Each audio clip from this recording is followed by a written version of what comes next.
तो आज की इस क्लास में हम स्टार्ट करेंगे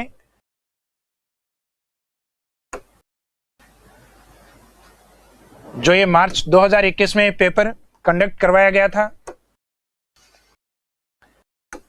इस पेपर में ज्योग्राफी के कुछ क्वेश्चंस हैं जो अभी तक आपने पढ़ा है, तो उसमें आप लोग इसका आंसर देने की भी कोशिश कीजिएगा।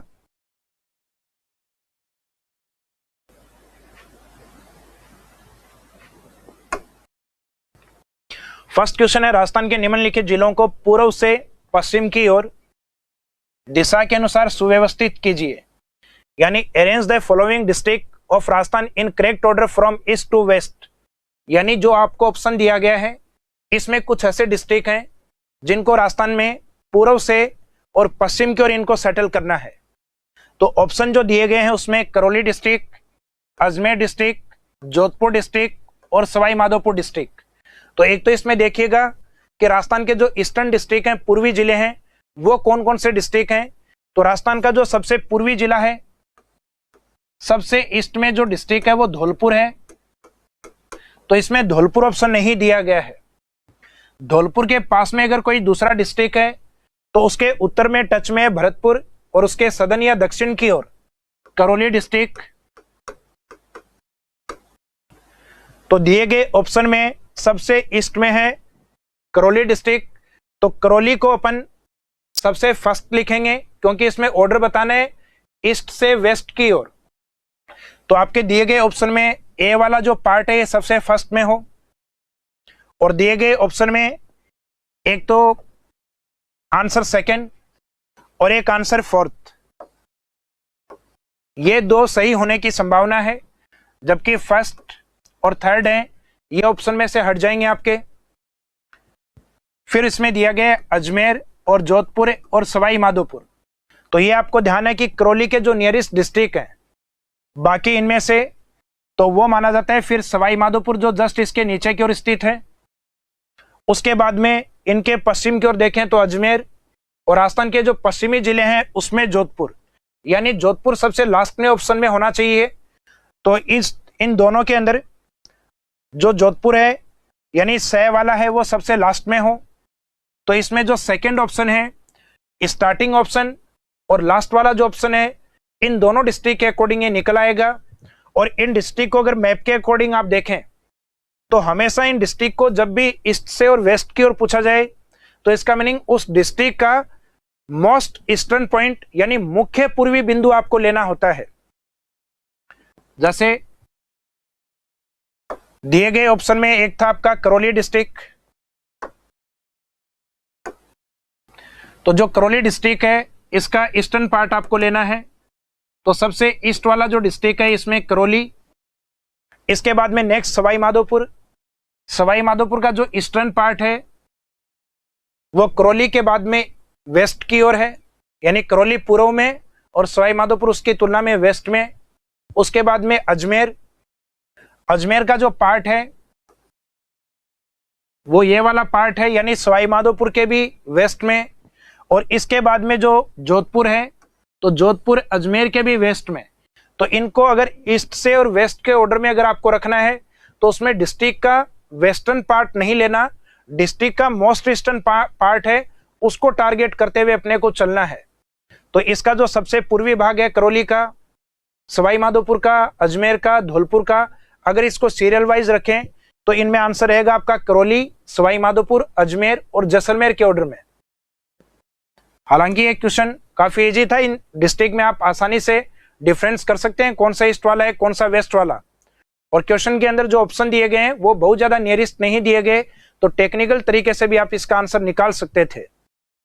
फिर है नेक्स्ट डेगाना। डेगाना जो कि कौन से डिस्ट्रिक्ट में स्थित है, ये मिनरल्स वाले टॉपिक में मेरा आपको पढ़ाया हुआ है नागौर। बिलाड़ा, बिलाड़ा स्थित है जोधपुर डिस्ट्रिक्ट में।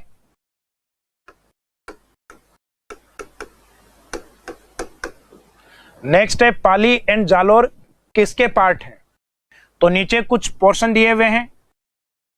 Degana, Bilara, Pali and Jalore are part of, कुछ रिवर बेसिन्स दिए हुए हैं कि ये माही बेसिन का पार्ट है। तो माही बेसिन तो राजस्थान का सदर्न पार्ट है, जिसमें बांसवाड़ा, डूंगरपुर और प्रतापगढ़ डिस्ट्रिक्ट शामिल हैं। तो अभी मैंने जो डिस्ट्रिक्ट बोले हैं उनमें से कोई भी माही का पार्ट अभी दिए गए क्वेश्चंस के अंदर नहीं है। नेक्स्ट है चंबल बेसिन। चंबल बेसिन के जो डिस्ट्रिक्ट हैं वो राजस्थान के पूर्वी डांग वाले जो एरियाज हैं, जिसमें मुख्यतः कुछ हाड़ौती का पार्ट भी है, जैसे चित्तौड़, कोटा, बूंदी, उसके बाद में करौली, धौलपुर, सवाई माधोपुर। तो राजस्थान के मुख्यतः दक्षिणी पूर्वी जो जिले हैं, जबकि इसमें बात हो रही है अरावली के पश्चिम वाले डिस्ट्रिक्ट की, तो इसमें चंबल का कोई पार्ट नहीं है। उसके बाद नेक्स्ट है लूनी बेसिन। तो लूनी बेसिन का जो विस्तार है वो राजस्थान के मुख्यतः 6 जिलों में है। जो मैंने आपको 2 शब्द बताए थे इसमें, अपना बजाज, ये एक ट्रिक्स था इस पॉइंट को याद रखने का। तो अपना बजाज के अंदर वो सभी डिस्ट्रिक्ट हैं जो लूनी बेसिन के पार्ट हैं। Ajmer, Pali, Nagaur district, next Barmer, Jalore and Jodhpur. Last वाले जे का मीनिंग जैसलमेर नहीं, जोधपुर रहेगा। तो राजस्थान के ये जो 6 डिस्ट्रिक्ट हैं ये लूनी बेसिन के पार्ट में आते हैं। तो इसमें जो दिए गए क्वेश्चन के अंदर लोकेशन है वो लूनी बेसिन के पार्ट है, जबकि साबरमती बेसिन ये मुख्यतः राजस्थान के उदयपुर डिस्ट्रिक्ट से संबंधित है।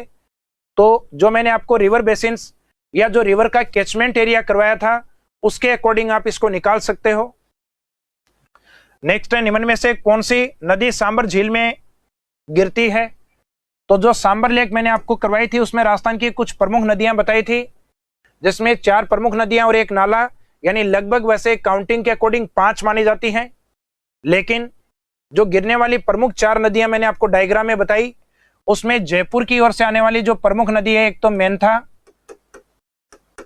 सीकर की ओर से खंडेल, नागौर की ओर से बताई थी मैंने आपको खारी, और अजमेर की ओर से बताई थी आपको रूपनगढ़। तो सांबर लेक में आने वाली जो रिवर्स हैं वो कौन सी है। तो सबसे पहला ऑप्शन दिया गया है मेंढा, जिसको अपन मेंथा भी बोलते हैं। तो इसमें करेक्ट आंसर रहेगा मेंढा। कांतली है, यह सांबर में नहीं आके सीकर से निकलकर और झुंझुनों में बहते हुए समाप्त होती है, और इसके एरिया को अपन नाम देते हैं तोरावाटी, जिसका मुख्य कारण मैंने आपको बताया था कि इतिहास में जो तंवर वंश हैं, तंवर वंशजों का जो शासन है वो कांतली नदी के किनारे रहा है। इस कारण इसके कैचमेंट एरिया को उन ऐतिहासिक तंवर वंशजों के आधार पे तोरावाटी का नाम दिया जाता है। उसके बाद में नेक्स्ट आता है बांडी रिवर। तो बांडी रिवर राजस्थान में 2 हैं, एक पाली से लूनी में जाने वाली और एक बांडी अजमेर वाली, जिसपे आना सागर बनी हुई है, और वो आती है अपने बनास रिवर के अंदर। तो ये बांडी रिवर, इसका भी सांबर से कोई संबंध नहीं है। नेक्स्ट है मानसी। तो मानसी और वाकल ये साबरमती की सहायक नदियां हैं। मानसी वाकल में और वाकल साबरमती नदी में गिरती है। तो इसका मीनिंग ना तो मानसी का संबंध, ना बांडी का और ना कांतली का। इसमें मेंढा या इसका जो दूसरा नाम है वो लिखा जा सकता है मेंथा।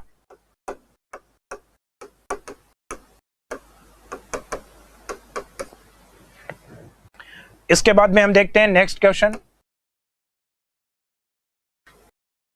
जो भी आपको क्वेश्चन बताया उसमें लूनी बेसिन का जो पार्ट है वो यहां से एक बार देख लीजिए। लूनी बेसिन में एक तो अजमेर डिस्ट्रिक्ट, एक इसमें शामिल होता है नागौर डिस्ट्रिक्ट, एक शामिल होता है जोधपुर। तो नागौर का डेगाना, जोधपुर का जो बिलाड़ा पार्ट दिया हुआ था, इसके जस्ट नीचे पाली, बाद में बाड़मेर वाला पार्ट जहां नदी खारी होती है, और लास्ट जालोर डिस्ट्रिक्ट, जिसके बाद ये गुजरात में एंट्री करती है। तो ये जो डिस्ट्रिक्ट है ये लूनी बेसिन का पार्ट है, और क्वेश्चन में मुख्यतः इन्हीं पॉइंट्स को दिया हुआ था। इसके बाद में हम देखते हैं निम्नलिखित में राजस्थान का कौन सा क्षेत्र मानसून के अरब सागर शाखा से अधिक वर्षा प्राप्त करता है। Which of the following region of Rajasthan receives maximum amount of rainfall from Arabian Sea branch of monsoon. यानी राजस्थान में आने वाला जो मानसून है उसकी 2 ब्रांचेज हैं, एक बे ऑफ बंगाल से और एक दूसरी प्राप्त होती है हमें अरेबियन सी से, यानी अरब सागर से। अब अरब सागर वाली जो ब्रांच है, या यूं कहें दूसरी ब्रांच जो बंगाल की खाड़ी है, इनसे राजस्थान में अधिक वर्षा कहां प्राप्त होती है? तो इसके लिए मैंने आपको राजस्थान में बताया था कि राजस्थान के जो फिजिकल डिवीजन है,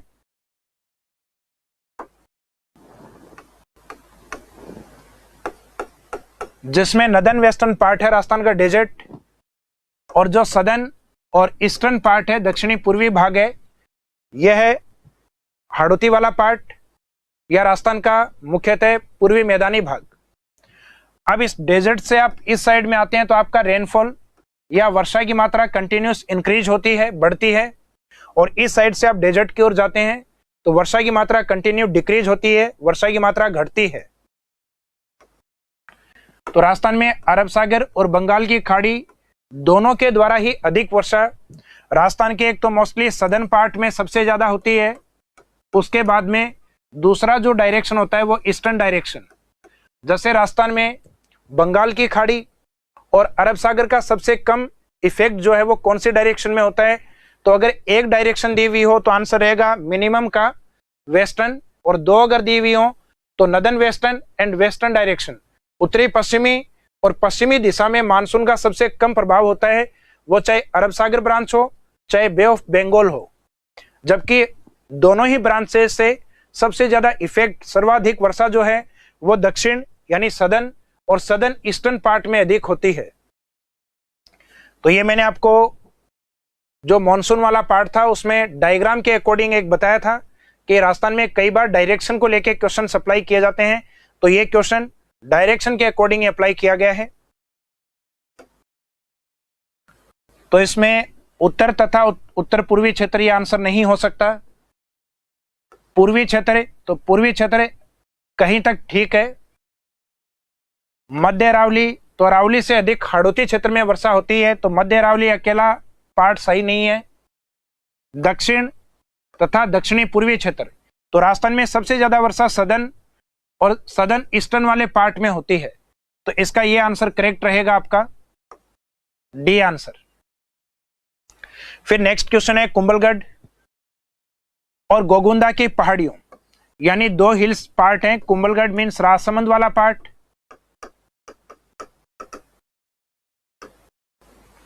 नेक्स्ट है गोगुंदा। गोगुंदा का मीनिंग है वर्तमान उदयपुर में स्थित जो पार्ट है। इनके बीच में जो प्लेट्यू रीजन है उसको क्या कहा जाता है? विच प्लेट्यू इज सिचुएटेड या located between Kumbhalgarh and Gogunda hills. Rajasthan में मुख्यतः कुंभलगढ़ और गोगुंदा पहाड़ियों के बीच के पठार को क्या कहा जाता है? तो उस पठार का नाम क्या है? तो ऑप्शन में दिए गए हैं पोटवार का पठार। पोटवार का पठार ज्योग्राफी में कई जगह लिखा हुआ है कि ये राजस्थान के अंदर शेखावाटी के पठार को कहा जाता है, लेकिन पोटवार के पठार ज्योग्राफी में दो जगह पढ़ने को मिलते हैं। एक तो शेखावाटी क्षेत्र में जो पठारी भाग है उसके लिए ये शब्द यूज होता है, और एक पाकिस्तान में जो पठार है उसके लिए ये शब्द यूज होता है। तो ज्योग्राफी में अगर राजस्थान ज्योग्राफी के अकॉर्डिंग पूछा जाए तो पोटवार पठार है, इसका लोकेशन शेखावाटी रहेगा, जबकि मालवा प्लेट्यू मालवा पठार, इसकी लोकेशन राजस्थान के अंदर प्रतापगढ़ और झालावाड़ वाला जो पार्ट है उस पार्ट में ये प्लेट्यू माना जाता है।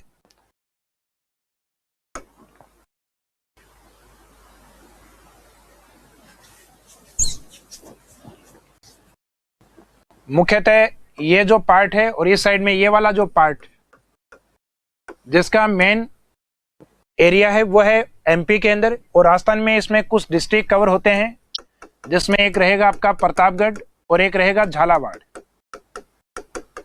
और इन दोनों डिस्ट्रिक्ट को हमारे यहाँ ज्योग्राफिकल एरिया में राजस्थान के मालव रीजन या मालव प्रदेश भी कहा जाता है। तो Malwa plateau is located mainly in UP and minor part extent in Pratapgarh and Jhalawar. Next है विंध्यन पठार। तो विंध्यन पठार, विंध्यन स्कार्पलैंड वाला जो पार्ट है वो राजस्थान के हाड़ौती में और राजस्थान के डांग वाले एरिया में उस क्षेत्र में विस्तृत है। नेक्स्ट है बोराट पठार। तो बोराट पठार इसका करेक्ट आंसर रहेगा जो उदयपुर और राजसमंद के बीच में है, तो इसका आंसर रहेगा आपका फॉर बोराट प्लेट्यू बोराट पठार। जबकि इसमें इससे मिलता जुलता एक शब्द और आता है भोमट। जो भोमट है वो मेनली उदयपुर और एक डूंगरपुर वाला पार्ट है, जिसमें डूंगरपुर डिस्ट्रिक्ट है वो मेनली आता है इसमें, और उदयपुर का सदर्न पार्ट यानी उसका माइनर पार्ट या पार्शियल पार्ट लिया जाता है। तो southern Udaipur and mainly Dungarpur जो मुख्यतः भील जनजाति का क्षेत्र है उसको भोमट, और उदयपुर और राजसमंद के बीच के क्षेत्र को भोराट कहा जाता है।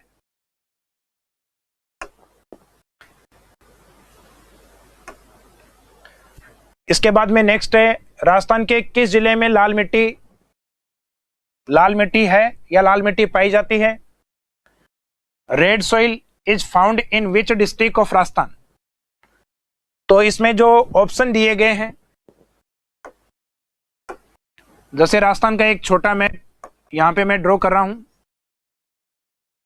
एक रफली मैप बनाया है। इसमें रेड सॉइल के लिए पहला ऑप्शन जोधपुर, तो जोधपुर अरावली के पश्चिम में है। इस क्षेत्र में पाई जाने वाली जो मिट्टी है वो होती है सैंडी सॉइल या बलुई मिट्टी,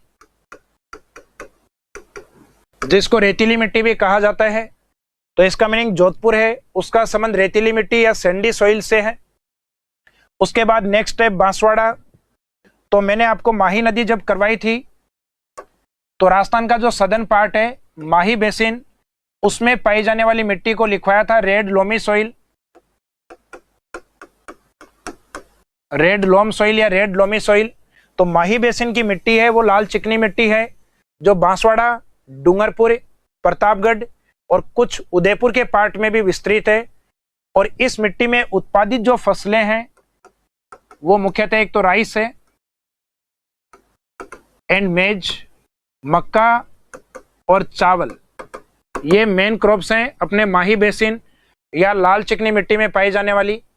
तो राजस्थान के अंदर जो रेड लोमी सॉइल या जो रेड सॉइल है वो मुख्यतः बांसवाड़ा में पाई जाती है। तीसरा ऑप्शन दिया गया है सिरोही डिस्ट्रिक्ट। सिरोही डिस्ट्रिक्ट जो कि अपने अरावली वाले क्षेत्र में आता है, यहां पाई जाने वाली सॉइल को पर्वतीय मिट्टी और पर्वतीय मिट्टी के अंदर सामान्यतः अपने फॉरेस्ट अधिक होते हैं, इस कारण इनको वनीय मिट्टी भी कहा जाता है। नेक्स्ट है कोटा। कोटा है ये राजस्थान में हाड़ौती वाला पार्ट है, और हाड़ौती का जो निर्माण है ये मुख्यतः बेसाल्ट लावे से हुआ है। और बेसाल्ट लावे के अपरदन के बाद बनने वाली जो सॉइल होती है वो होती है ब्लैक सॉइल, काली मिट्टी, या जिसको हम रेगुर मिट्टी भी कहते हैं। तो मुख्यतः हाड़ौती वाला क्षेत्र है उसका संबंध है काली मिट्टी से, सिरोही वाला जो पार्ट है उसका संबंध है पर्वतीय मिट्टी से, जोधपुर वाला पार्ट है उसका संबंध बलुई मिट्टी से, और बांसवाड़ा जो रीजन है इसका संबंध है रेड सॉइल से। इसके बाद में नेक्स्ट, निम्न में से कौन सा वृक्ष राजस्थान का राज्य वृक्ष है। तो राजस्थान के राज्य वृक्ष के रूप में जो ऑप्शन दिए गए हैं इसमें फर्स्ट आंसर रहेगा खेजड़ी, जिसको राजस्थान गवर्नमेंट के द्वारा 1983 में राज्य वृक्ष का दर्जा दिया गया है, जिसे प्रोसोपिस सिनेरेरिया भी इसका जो साइंटिफिक नेम है, इसको ये नाम भी दिया जाता है प्रोसोपिस सिनेरेरिया। और धार्मिक दृष्टि से एक महत्वपूर्ण वृक्ष होने के कारण और राजस्थान के पश्चिमी डेजर्ट एरिया के अंदर मुख्यतः ऐसा प्लांट जिसको वर्षा की आवश्यकता नहीं होती, बिना वर्षा के भी ये ग्रो कर सकता है, इस कारण राज्य वृक्ष के रूप में इसको दर्जा दिया गया है, जिसे हम जांटी, खेजड़ी, ये इसको राजस्थान के गौरव के रूप में भी हम जानते हैं। तो इस वृक्ष को राजस्थान के अंदर कई उपाधियां प्राप्त हैं। वैसे शास्त्रों में या ग्रंथों में इसको समी वृक्ष भी कहा जाता है। जैसे अपन हवन सामग्री या विवाह के अंदर जो हवन जलाया जाता है तो उसमें इसको नाम दिया जाता है समी वृक्ष।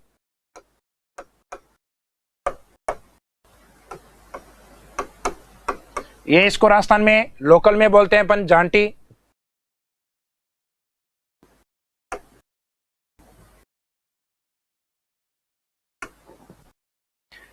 नेक्स्ट है, निम्न में से किस स्थान से चंबल नदी राजस्थान में प्रवेश करती है। तो राजस्थान में जो चंबल नदी है उसका जो एंट्री पॉइंट है वो भैंसरोडगढ़ है, चित्तौड़गढ़ है, कुंभलगढ़ है या चौरासीगढ़ है। कुंभलगढ़ राजस्थान के राजसमंद डिस्ट्रिक्ट में है, और चंबल रिवर मैंने आपको बताई थी कि ये चित्तौड़गढ़ में चौरासीगढ़ से एंट्री करती है। तो वैसे तो क्वेश्चन टेक्निकली तरीके से गलत है कि चंबल कहां से प्रवेश करती है, तो प्रवेश के रूप में चित्तौड़ भी सही हो सकता है, लेकिन चित्तौड़ का जो प्रॉपर राइट लोकेशन है वो माना जाता है इसमें 84 गढ़। तो इसमें आपका आंसर क्या रहेगा? 84 गढ़। जबकि चंबल नदी चित्तौड़ में एंट्री करने के बाद जो भैंसरोडगढ़ है उसमें चट्टान में ऊपर से नीचे की ओर गिरती है, जहां चूलिया वाटरफॉल बनता है। सॉरी। तो ये वाला जो पार्ट है भैंसरोडगढ़ वाला, जिसमें एक सेंचुरी भी बनी हुई है इस पार्ट में, भैंसरोडगढ़ सेंचुरी, जहां से चंबल नदी निकलती है, गुजरती है, और इस पे राजस्थान का प्रमुख वाटरफॉल चूलिया वाटरफॉल, चूलिया जलप्रपात बना हुआ है, जो राजस्थान के वाटरफॉल में हाईएस्ट बोला जाता है कि राजस्थान का सबसे ऊंचा जलप्रपात चूलिया जलप्रपात, जो कि भैंसरोडगढ़ चित्तौड़गढ़ में चंबल नदी पे बना हुआ है। तो इसका करेक्ट आंसर 84 गढ़ होना चाहिए। जबकि कई राजस्थान अध्ययन वगैरह की नई बुक्स हैं, उसके अंदर ये मिस्टेक आ रही है कि उसमें चंबल का जो एंट्री पॉइंट है वो भैंसरोडगढ़ बता दिया गया है, लेकिन इसमें आपका जो आंसर है वो आपको 84 गढ़ ही रखना है।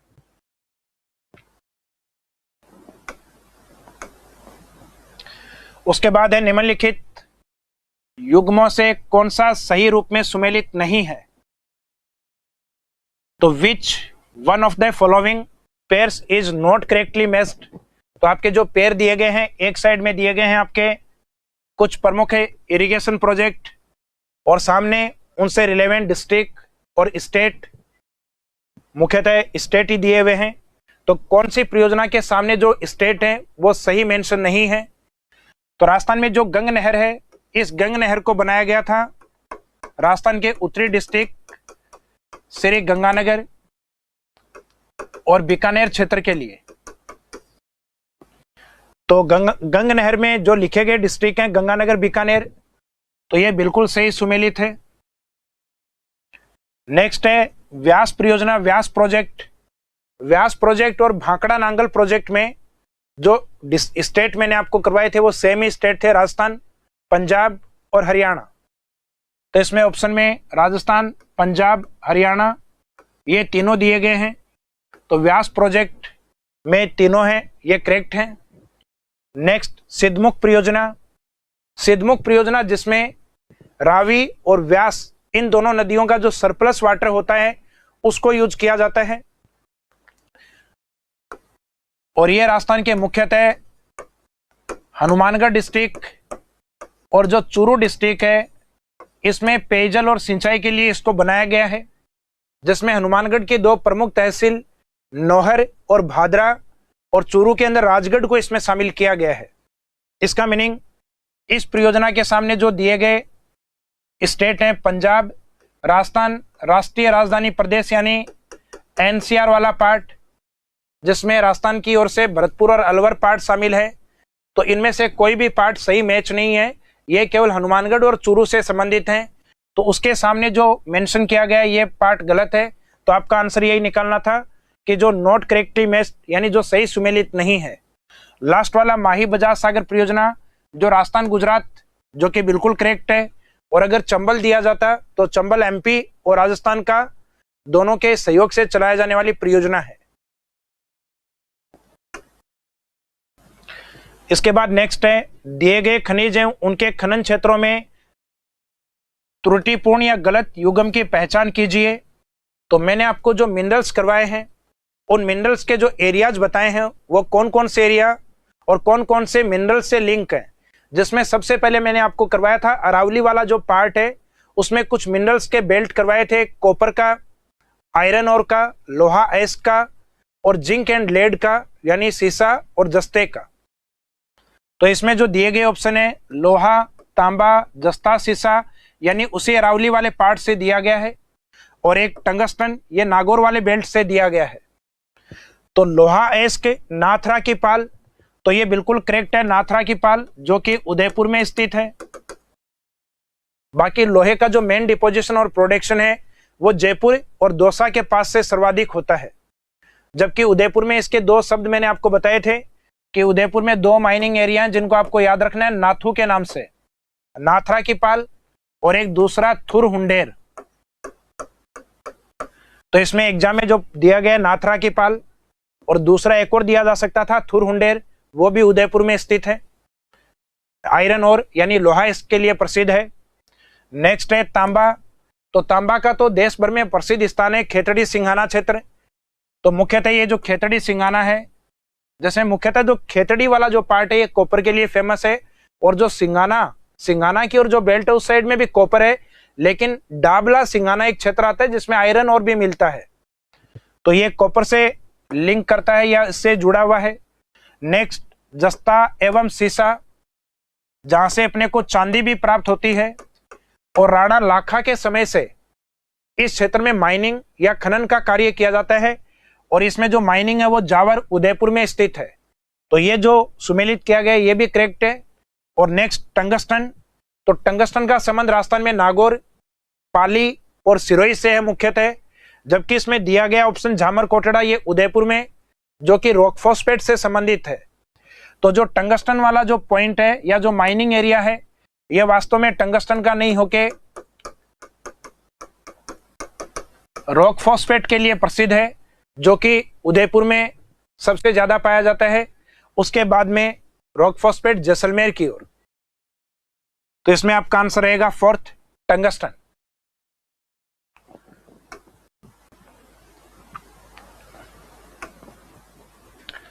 नेक्स्ट है डांग क्षेत्रीय विकास कार्यक्रम। तो डांग का मीनिंग आप समझ गए होंगे, चंबल या उसके टच वाला क्षेत्र है।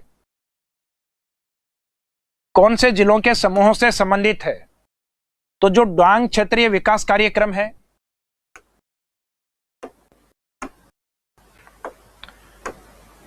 वो राजस्थान के दक्षिणी और दक्षिणी पूर्वी जिलों में चलाया गया है। उसमें राजस्थान के 2 संभाग शामिल किए गए हैं। इसमें एक तो आपका भरतपुर संभाग, जिसमें मुख्यतः भरतपुर डिस्ट्रिक्ट, राजस्थान का पूर्वी district Dholpur, Karauli district and Sawai Madhopur. दूसरा है ये कोटा डिवीजन में, कोटा संभाग में, जिसमें कोटा, बूंदी, बारा एंड झालावाड़, जिनको अपन हाड़ौती रीजन भी कहते हैं। तो एक तो मुख्य राजस्थान का पूर्वी संभाग भरतपुर और एक हाड़ौती दक्षिणी पूर्वी संभाग। तो ये 2 संभाग जिनके 8 जिलों में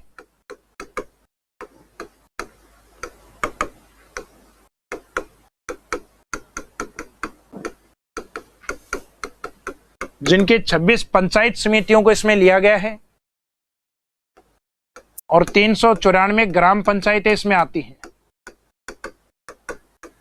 तो इस कार्यक्रम को मुख्यतः राजस्थान के 2 संभाग, 8 जिले, 26 पंचायत समितियां और 394 ग्राम पंचायतों के अंदर इसको संचालित किया जाता है।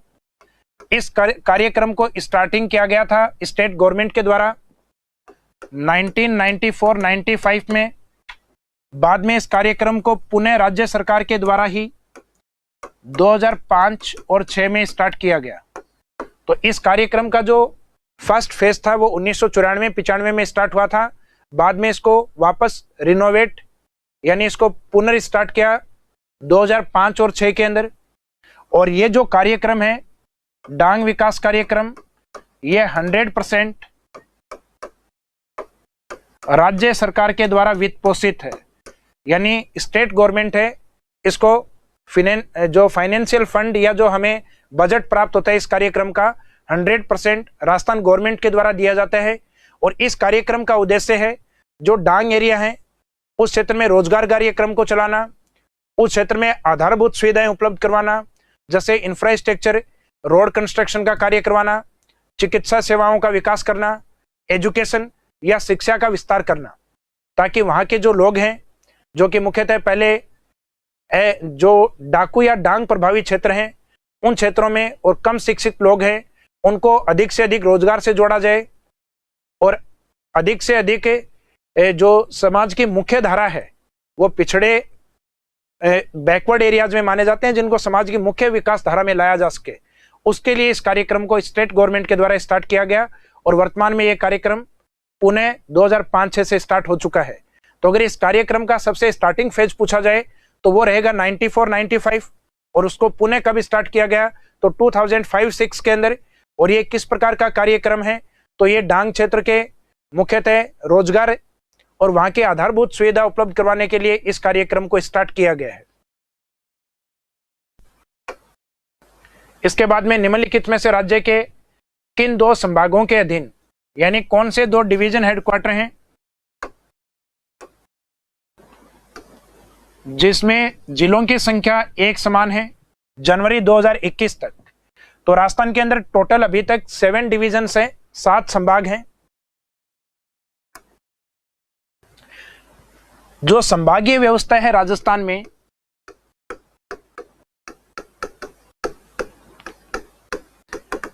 इसको क्यों बनाया गया है तो राजस्थान का जो प्रशासनिक स्ट्रक्चर है यानी जो प्रशासनिक व्यवस्था है उसको बेटर तरीके से इंप्लीमेंट करने के लिए प्रशासनिक व्यवस्था को रखा गया है। इस प्रशासनिक व्यवस्था की शुरुआत जब राजस्थान की 4 बड़ी रियासतों को जोड़ा गया था 30 मार्च 1949 को, तो हीरालाल शास्त्री जी के समय ये स्टार्ट हुई थी 1949 के अंदर। तो संभागीय व्यवस्था की शुरुआत राजस्थान में सबसे पहले 1949 में स्टार्ट हुई। उसके बाद मोहनलाल सुखाड़िया की गवर्नमेंट के द्वारा यानी जो हमारे राजस्थान में सबसे लंबे समय तक मुख्यमंत्री रहे हैं उनके समय में इस संभागीय व्यवस्था को अप्रैल 1962 में बंद कर दिया गया। और उसके बाद में ये संभागीय व्यवस्था हरिदेव जोशी के समय 1987 में पुनः स्टार्ट हुई जनवरी 1987 में।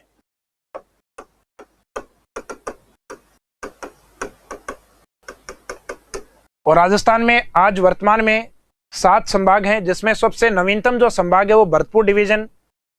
अब ये जो संभाग है इनमें जो ऑप्शन दिए गए हैं उसमें इक्वल डिस्ट्रिक्ट कौन कौन से संभाग में है तो राजस्थान के एक तो उत्तरी भाग में स्थित जो बीकानेर संभाग है उसमें हमारे 4 डिस्ट्रिक्ट हैं, बीकानेर, चूरू, गंगानगर और हनुमानगढ़।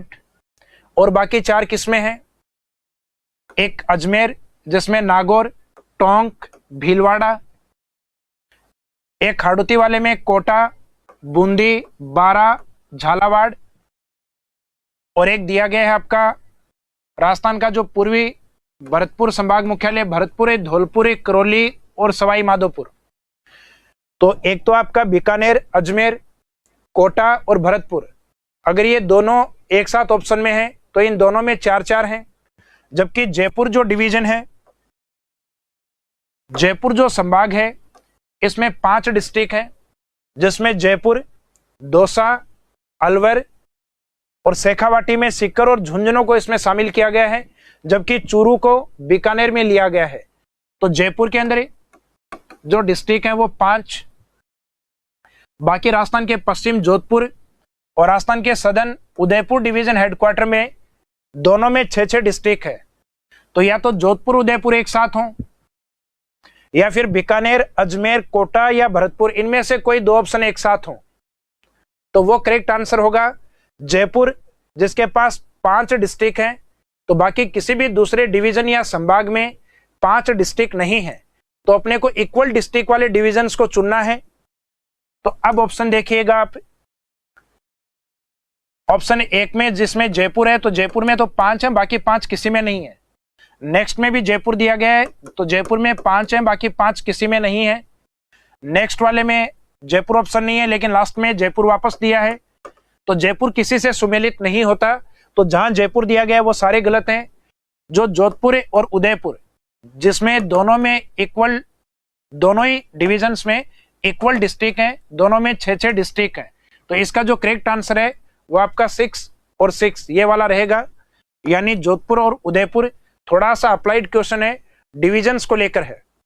तो डिविजन्स के बारे में भी आपकी जो सामान्य जानकारी है वो हो गई है कि राजस्थान में वर्तमान में संभाग कितने हैं, कौन से संभाग में कौन सा डिस्ट्रिक्ट है, या सर्वाधिक डिस्ट्रिक्ट वाले डिवीजन कौन से हैं। तो राजस्थान में सर्वाधिक डिस्ट्रिक्ट वाले जो डिवीजन है वो एक जोधपुर और एक उदयपुर, जिसमें जोधपुर डिवीजन या संभाग जिसका एरिया राजस्थान में सर्वाधिक माना जाता है जबकि उसके बिल्कुल अपोजिट भरतपुर डिवीजन है, वो राजस्थान का सबसे छोटा डिवीजन माना जाता है एरिया वाइज। अब कुछ क्वेश्चन अगर आपके और हैं तो वो मैं देख लेता हूं।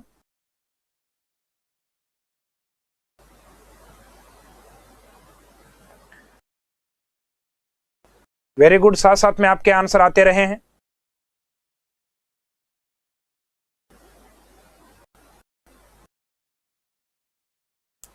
पीडीएफ मैंने, स्टूडेंट्स के कमेंट आ रहे हैं, पीडीएफ मैंने कुछ एक अभी सही करवाई हैं, वो अपडेट हो जाएंगी जल्दी।